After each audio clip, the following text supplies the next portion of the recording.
नमस्कार दोस्तों, मेरा नाम है पंकज दुबे और आज हम बात करने वाले हैं दोस्तों इजराइल के बारे में। दोस्तों यहाँ पे आप देख सकते हो बेंजामिन नेतन्याहू ने एक वीडियो रिलीज किया और उसमें बोला देखिए हमारी ट्रम्प के साथ में बहुत अच्छी बात हुई है।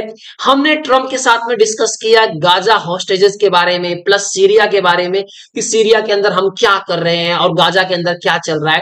तो इस पे बहुत अच्छी खासी बात हुई है। और प्लस दोस्तों आपने रिसेंट में यहाँ पे देखा होगा कि चाचा बाइडेन ने बहुत कोशिश की।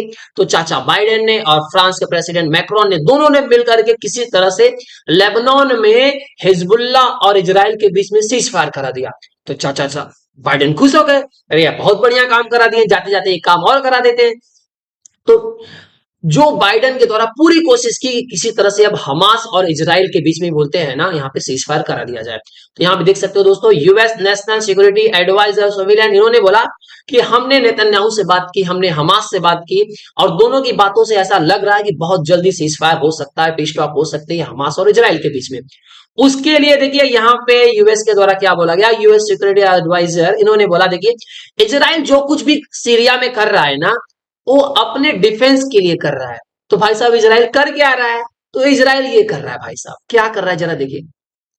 इजराइल ने पूरा धुआंधार हमला किया है सीरिया के ऊपर, मार के बॉम्ब बॉम्ब मार मार करके बोलते हैं ना सीरिया को पूरा तबाह कर रहा है। यहाँ पे बताया जा रहा है कि इजराइल ने जिस बॉम्ब का उपयोग किया है मार करके, आप जो वीडियोस में देख रहे हो जो फुटेज देख रहे हो जिस तरह से तबाही देखने को मिल रही है, बोला जा रहा है भाई साहब ये एक अर्थक्वेक बॉम्ब है। जिससे बोलते हैं ना ये बताया जा रहा है कि इतना भयंकर इंपैक्ट फेल्ट हुआ है। जहां पे बोला जा रहा है रिश्टर स्केल बताया जा रहा है 5.5 से लेकर के 8.9 मैग्नीट्यूड का है। मतलब इतनी भयंकर तबाही मचा दी है इजराइल ने कहां पे, सीरिया के अंदर। तो दोस्तों यहाँ पे जो हमला किया गया है इजराइल के द्वारा वो सीरिया के ये टॉर्टस जो रीजन है, कोस्टल रीजन है लताकिया, यहाँ पे किया गया। इनके एयर बेस को पूरा उड़ा दिया, जिनके पास जितने भी वेसल्स थे वेपन्स से सबकी तबाही कर दिया इजराइल ने। और लोगों ने पूछा क्यों कर रहे हो, तो बोलते हैं ये रिबल्स घूम रहे हैं ना सीरिया में, इनके हाथ में हथियार ना आ जाए और ये हमारे ऊपर ना अटैक कर दे, इसलिए हम पहले इनको मार के साफ सफा कर दे रहे हैं। कि वेपन्स रहेगा ही नहीं तो क्या कर लेंगे, पार्टी करें लोग खाली। प्लस दोस्तों यहाँ पे ये भी बताया जा रहा है कि जिस वेपन्स का यहाँ पे इजराइल ने उपयोग किया है वो हो सकता है यूएस के द्वारा दिया गया मदर ऑफ ऑल बॉम्ब हो सकता है। दोस्तों इसके बारे में बेसिक सा बता दूं, ये दोस्तों एक नॉन न्यूक्लियर बॉम्ब है लेकिन ये तबाही न्यूक्लियर बॉम्ब जैसा ही मचाता है दोस्तों, भयंकर तबाही मचाता है ये। और हालांकि आपको बता दूं कि रसिया के पास भी ऐसा एक बॉम्ब है जिसका नाम इन्होंने रखा है father of all bomb. US ने बोला मदर ऑफ ऑल बॉम्ब, रसिया ने बोला फादर ऑफ ऑल बॉम्ब।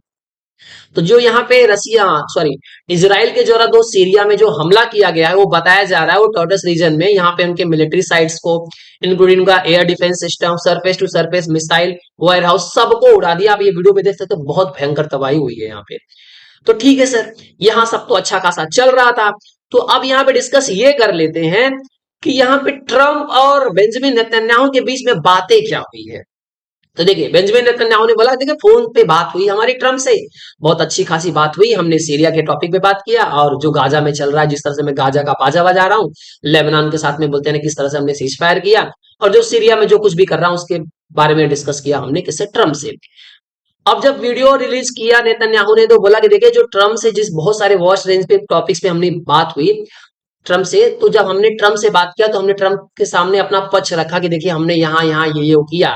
तो ट्रम्प ने बोला कि आपने जो कुछ भी किया बहुत अच्छा किया, आपने लेबनान के साथ में जो हिजबुल्ला के साथ में जो भी किया, हमास में आपने जो कुछ भी किया आपने सब बहुत अच्छा किया। मतलब बेसिकली ये बोलना चाहते हैं कि देखिए ट्रम्प तो बोलते हैं ना ग्रेटर इजराइल का कॉन्सेप्ट पहले ही बोल चुके हैं। ट्रम्प बोलते हैं देखो इजराइल तो बड़ा छोटा सा लग रहा है, मैं चाहता हूं कि इजराइल थोड़ा सा बड़ा बन जाए।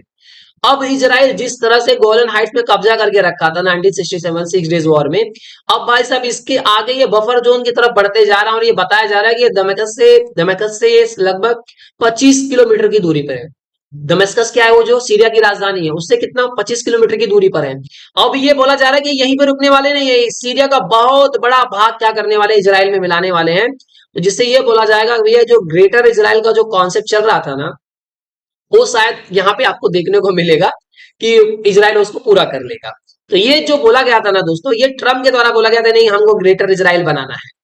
अब यहाँ पे बेसिकली जो बोलते हैं नेतन्याहू क्या बोल रहे हैं कि देखिए जो 7 अक्टूबर को हमास ने क्या किया था दोस्तों, 7 अक्टूबर 2023 को इजराइल के ऊपर अटैक किया जिसमें इजराइल के कम से कम 1200 लोगों को मार दिया और 250 लोगों को इन्होंने क्या किया था, हॉस्टेज बना लिया था। हालांकि बाद में कुछ लोगों को छोड़ दिया लेकिन अभी भी नियर अबाउट 100 हॉस्टेजेस गाजा में हमास के पास में है। तो बेंजामिन नेतन्याहू ने बोला कि मैं चाहता हूं जल्द से जल्द उन हॉस्टेजेस को क्या कर लूं, छुड़ा लूं। ये डिस्कशन किसके साथ में किया है नेतन्याहू ने? ट्रम्प के साथ में। हालांकि रिपोर्ट ये भी बताती है कि देखिए अब यहाँ पे 1200 लोगों को मारा गया। इजराइल के 1200 लोग मारे गए, लेकिन इजराइल ने फिलिस्तीन में लगभग 45,000 से ज्यादा लोगों को निपटा दिया। तो ये 45,000 दोस्तों पास एक आंकड़ा है। एक्चुअल आंकड़ा आप देखने जाओगे ना तो एक्चुअल आंकड़ा 1 लाख से ज्यादा है। और प्लस यहाँ पे ये भी बता रहा है 1.5 लाख से ज्यादा लोग तो यहाँ पे क्या हुए, पूरी तरह से घायल हुए। अब बेसिकली यहाँ पे हुआ क्या है, देखिए जिस तरह से वीडियो में किसने कहा, भाई साहब नेतन्याहू ने कहा कि हमारा जो बातचीत हुआ है, किससे बात हुआ है भाई साहब? ट्रम्प से। तो हमने ट्रम्प से इस बारे में बात किया है कि हमको ईरान को कैसे खत्म करना है। तो उसमें ये जो टॉपिक इन्होंने रखा है, इन्होंने बोला देखिए लेबनान के साथ में सीज फायर किया तो लेबनान तो पिक्चर से आउट हो गया, गाजा भी बाजा बजा दिया, इतना कहानी खत्म हो चुकी है। यमन उतना बोलते हैं ना आप दम शांत बैठा, इतना धुतुर दिया गया इसको कि यमन भी दम शांत है। मेन फोकस हमारा क्या है? ईरान। तो जिस तरह से सीरिया के अंदर यहाँ पे तख्ता पलट हुआ है, तो नेतन्याहू की पूरी कोशिश है कि ईरान के अंदर अब तख्ता पलट किया जाए। अब उस वो तख्ता पलट संभव होगा तो ट्रम्प की मदद से हो पाएगा, अदरवाइज वो इम्पॉसिबल है। क्योंकि देखिए इन्होंने बहुत सारे कंट्रीज को तबाह किया, इराक सीरिया ये सब में तबाही तो मचाई इन्होंने, लेकिन ईरान का में तख्ता पलट करना थोड़ा सा बोलते हैं डिफिकल्ट हो जाएगा।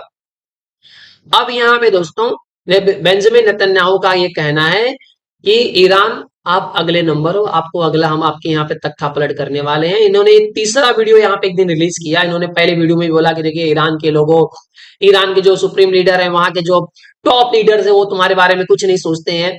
ये लोग क्या करते हैं, लेबनान में हिजबुल्लाह को फंड्स देते हैं, मिलियंस ऑफ फंड्स देते हैं, जाओ इजराइल को मारो।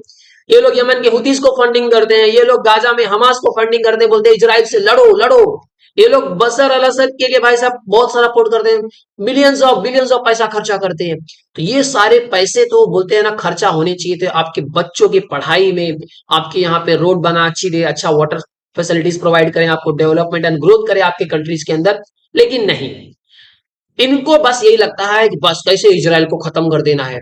तो इजराइल तुम नेतन्याहू ने बोला कि ईरान के लोगों तुम क्या करो, तुम अब तख्ता पलट की तैयारी करो और ईरान बहुत जल्दी क्या हो जाएगा, फ्री होने वाला है।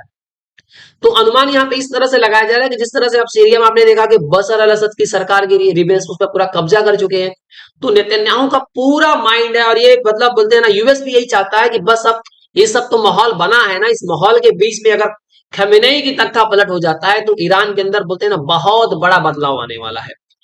क्योंकि देखिए जैसे ही ट्रम्प बोलते हैं ना शपथ ग्रहण करेंगे, तो ट्रम्प और नेतन्याहू का बस ये सबसे बड़ा जो बोलते हैं ना माइंड में जो गेम चलने वाला है, वो बस ईरान को खत्म करने वाला चलने वाला है।